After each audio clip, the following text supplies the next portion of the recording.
Hello everyone, my name is Amrit Palkar and I have secured 44th rank in Civil Services Examination 2018, and I have been given the opportunity to share my UPSC story with you guys.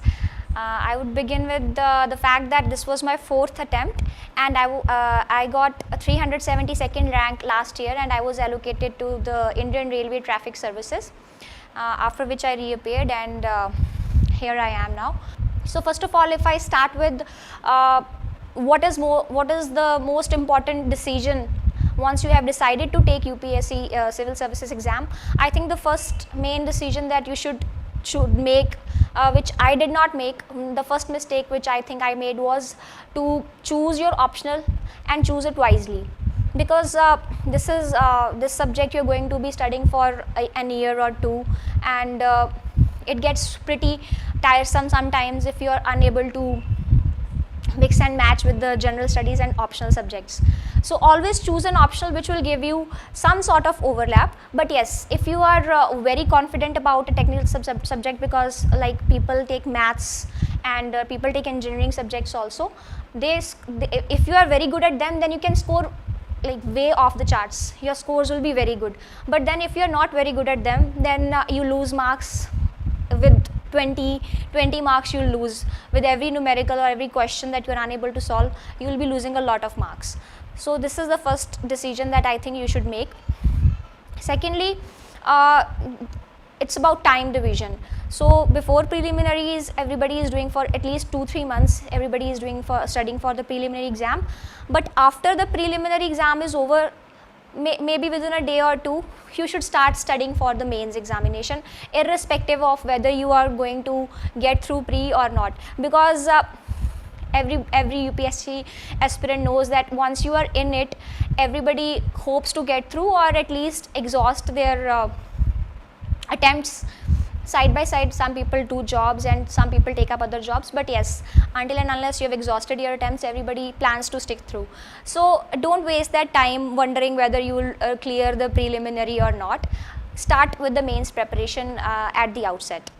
Regarding the general studies papers, I think the course is clear, the textbooks are clear that what all one has to study. NCERTs of course help, and then the dynamic portion is there, current affairs have to be done.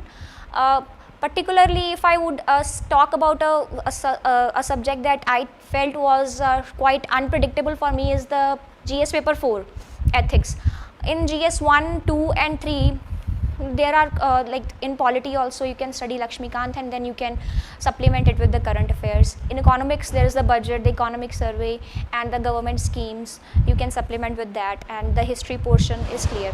But in ethics paper, one has to be very sorted in a way, because when you're writing the answers, you can probably bluff for 1 or 2 answers or 3 answers, but by the time the 14 questions are over, your character will be reflected to the examiner. So it is important that you think about issues, whether normal things like surrogacy or euthanasia or other subjects which are ongoing, which are in current affairs, or general discourses going on. So be very self-aware, be very aware about your opinions. For example, this year there was a question on the entire national security agency in the USA and the Edward Snowden affair. So I had taken a stance that, I mean, I don't think that I am the only one. There could be a lot of people who took that stance, or maybe 100% of the people took that stance. But I took the stance that what he did was right. So when I came back, a lot of people told me that the right way would have been, I mean, the more points that were in favor of national security and why he shouldn't have done what he did. But this time I got 114 in ethics, GS paper 4. Last time I had got 82, 83 around. So this time I consciously, I mean, in the last 3 attempts I was too bothered about the optional, but this time I got a lot of time to think about the ethics paper. So be very particular about your opinions, be very sure about what you think, and then automatically you will have points to justify your stance, whatever you're taking in the paper. So by the time the 14 questions are over, the examiner will have a very clear view about what kind of thinking person you are. So whatever stance you take, this is particularly, I am talking about the ethics paper, whatever stance you take, be very clear about it, and and the points will automatically come to your mind. You won't even have to think what points should I write. After this, there is the essay paper, which has a significant effect on the kind of rank you will get eventually, or whether you will be on the list or not. So this time I found that it was a little tough to think about what to write in the essay paper.